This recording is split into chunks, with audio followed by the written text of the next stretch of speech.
Bonjour et bienvenue chez moi. Ici on parle d'astrologie, de mythologie, de karma et de bien d'autres choses encore. Ce podcast s'appelle Des jours et des lunes et il est pour vous.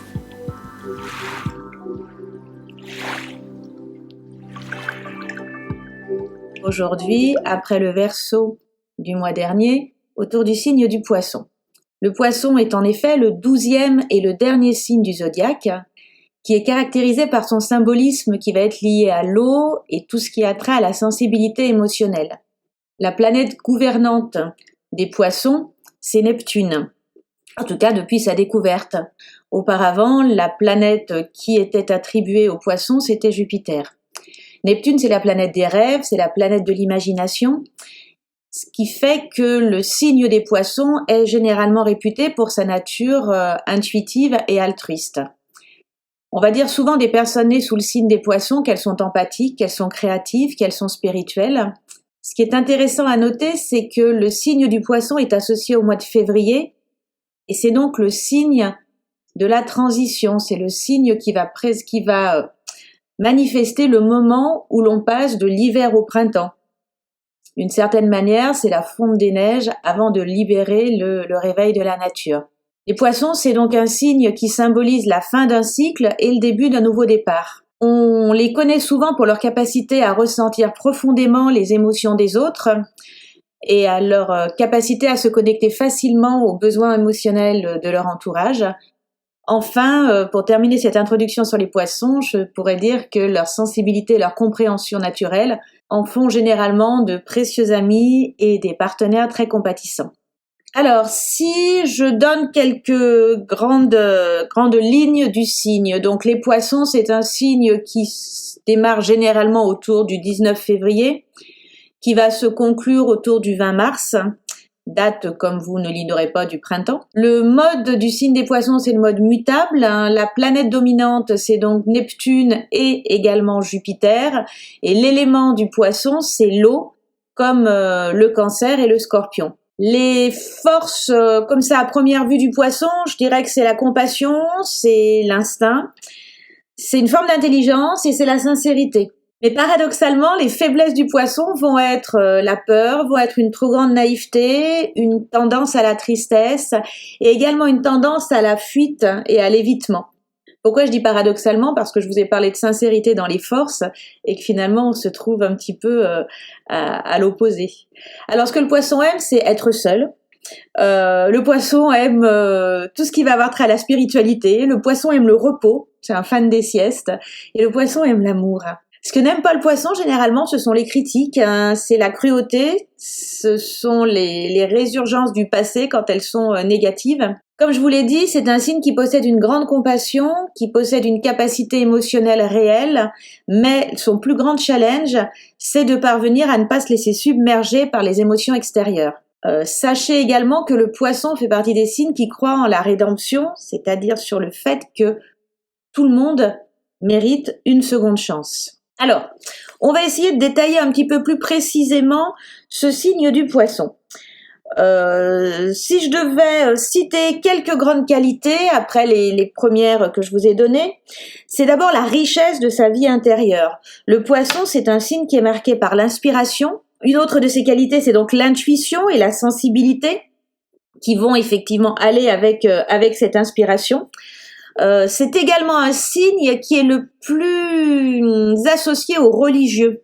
Alors aux religieux dans le sens le plus spirituel du terme, c'est le signe de la foi. Contrairement à la Vierge qui se trouve à l'opposé sur l'axe zodiacal, le Poisson n'a pas besoin de voir pour croire, le Poisson croit. Voilà.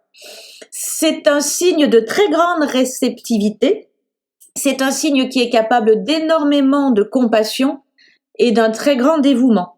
En revanche, comme je l'ai esquissé dans l'introduction, les défauts du Poisson, ça va être cette tendance à la fuite, cette tendance au flou du signe d'eau finalement, c'est-à-dire qu'en fait le Poisson, il peut très vite se laisser couler. si l'on peut dire, et ce qui va amener à de l'indécision. Le poisson, il va flotter entre deux eaux. À de la dissimulation aussi, c'est-à-dire que quand c'est flou, parfois, on ne sait pas trop ce que ça cache, justement. Le flou artistique a peut-être bon dos, et c'est également un signe qui va être un signe qu'on peut associer au laisser-aller, c'est-à-dire qu'en fait, voilà, il laisse couler, quoi. Il laisse filer les choses, tout se délite, et il va rester très très passif face à ça. Dans les grandes symboliques du poisson, alors elles sont très très nombreuses. Comme je l'ai fait pour le signe du Verseau, je vous donne ça en vrac, en touffe, comme disait Cyrano de Bergerac.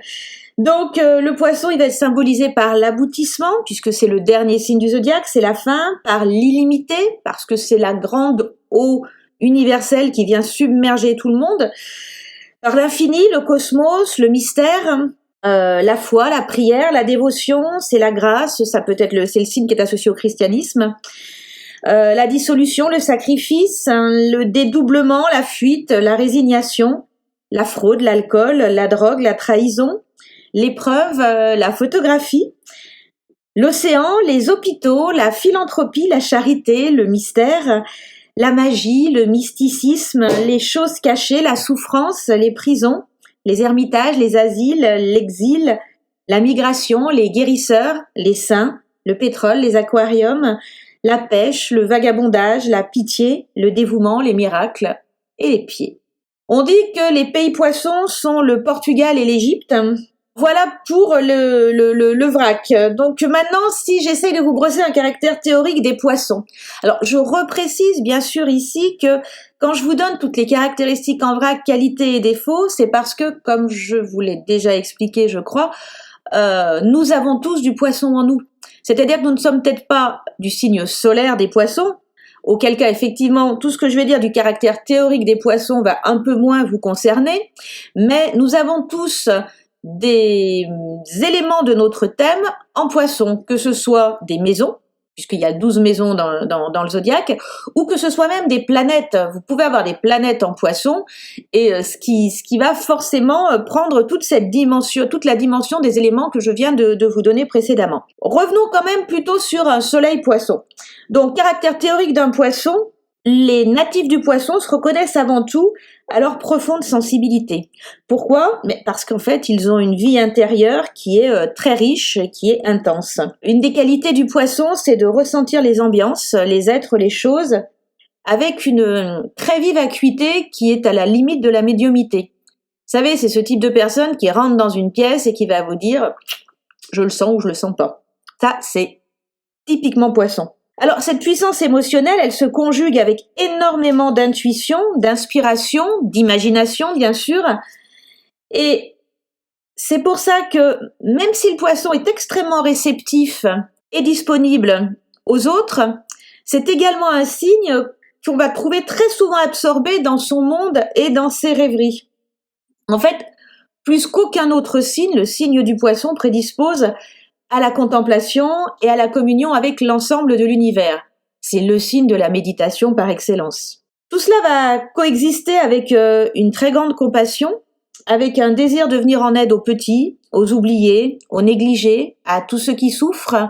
Là, on peut se souvenir que la maison 12 est généralement la maison associée aux poissons, et c'est la maison que l'on dit la maison des espaces fermés, la maison des asiles, la maison des prisons, ça pourra rappeler les prisons, les hôpitaux, enfin tous ces espaces d'enfermement. Donc les natifs du poisson éprouvent effectivement souvent des sentiments de pitié, et ils ont une vraie nature de soignante. Ils désirent soigner, ils désirent soulager, ils désirent consoler leurs semblables. Ils sont toujours prêts à rendre service, ils sont toujours prêts à se dévouer, et ils savent éveiller la sympathie par un comportement qui va être doux et compréhensif, par une présence qui est à la fois pleine de charme, de chaleur et de discrétion. Dans certains cas d'ailleurs, ces qualités, ces tendances charitables, elles peuvent aller jusqu'à l'abnégation et le sacrifice de soi, ce qui va être un des défauts du poisson. Les poissons sont attirés par un ailleurs, par un au-delà qui est indéfinissable, mais qu'ils perçoivent intuitivement comme étant leur véritable chez eux. leur véritable patrie. Et souvent, en fait, un poisson va se sentir en exil dans ce monde, comme s'il était emprisonné dans son propre corps. Et ce n'est pas rare de trouver chez les poissons une nostalgie d'un état, on va dire, inconditionné, d'un état d'autrefois, d'une fusion avec quelque chose qui était à la fois illimité et sublime. Et là, je reviens à ma roue zodiacale, et je vous fais remarquer que la maison 12, la maison qui est associée au poisson, c'est celle qui précède celle de la naissance. C'est pour ça que cette maison 12, cette maison du poisson, elle est souvent associée aux vies antérieures ou à tout ce qui va être la conception de l'enfant ou toute la vie prénatale. Le poisson va donc, à cause de la nostalgie de cet ailleurs, le poisson, il va souvent aspirer à une évasion. Et cette évasion, elle peut se manifester soit sous la forme d'une fuite physique, soit sous la forme d'une fuite plus mentale. Ça va être l'illusion, ça va être le refuge dans l'illusion ou carrément dans la drogue. Enfin, toutes les substances qui permettent de quitter son corps. Donc drogue, alcool, médicaments. Mais il peut aussi essayer de s'échapper du réel à travers un détachement, une foi, une sublimation, et c'est ce qui lui permettra peut-être de progresser sur le chemin de la libération. De même, en fait, même si les natifs du poisson vont l'ignorer ou vont préférer le nier, la finalité du signe du poisson, il ne faut pas l'oublier, elle est de nature spirituelle. C'est-à-dire que le manque ou l'absence de foi peut être d'ailleurs leur plus grand ennemi. Généralement, les poissons sont des êtres complexes qui se dérobent à l'analyse et qu'il est très très difficile de cerner. Mais cette aura de mystère va à la fois déconcerter et séduire. Souvent, ils vont avoir une conduite qui est assez imprévisible, parce qu'ils sont plutôt indécis et parce qu'ils se méfient de la logique et de la rationalité. Ils vont ressentir instinctivement les choses et les situations et après les raisonner. Donc, ils se fient à leur intuition, et ils ont raison d'ailleurs, parce que leurs pressentiments sont très souvent exacts. Mais il faut également, parce qu'ils font confiance à l'univers, il faut également mentionner leur chance providentielle, qui fait qu'ils se sortent très souvent de situations qui peuvent apparaître comme étant inextricables. Alors, petit rappel, les 3 signes d'eau sont le signe du Cancer, le signe du Scorpion et le signe des Poissons. Et bien, comme celui du Scorpion, en fait, le signe des Poissons est capable du meilleur comme du pire. Si les natifs du Poisson arrivent à dépasser les faiblesses inhérentes au signe, donc je vous les rappelle, le goût de la dérive, le laisser-aller, la fuite, la tendance à la fuite, ou même le fatalisme, s'ils arrivent à se prémunir de tout ça, ils sont susceptibles de développer des dons qui vont être remarquables. Ils ont une inspiration, ils ont une intensité émotionnelle qui peut être à l'origine de talents artistiques, qu'ils soient poétiques, plastiques, musicaux. Les poissons ont la capacité de toucher et d'aller faire vibrer autrui émotionnellement. En revanche, souvent, ils se sentiront incompris et ils ne trouveront pas toujours quelqu'un qui soit sur la même longueur d'onde qu'eux. C'est pourquoi d'ailleurs ce signe implique des épreuves et une prédisposition, comme je le disais plus tôt, à se trouver au contact de lieux de souffrance comme vont l'être les hôpitaux ou les prisons. Intellectuellement parlant, les qualités d'intuition, de ressentir les choses avant de pouvoir les exprimer, ça les dispose à l'éclaircissement et à la synthèse de ce qui paraît obscur et nébuleux aux autres.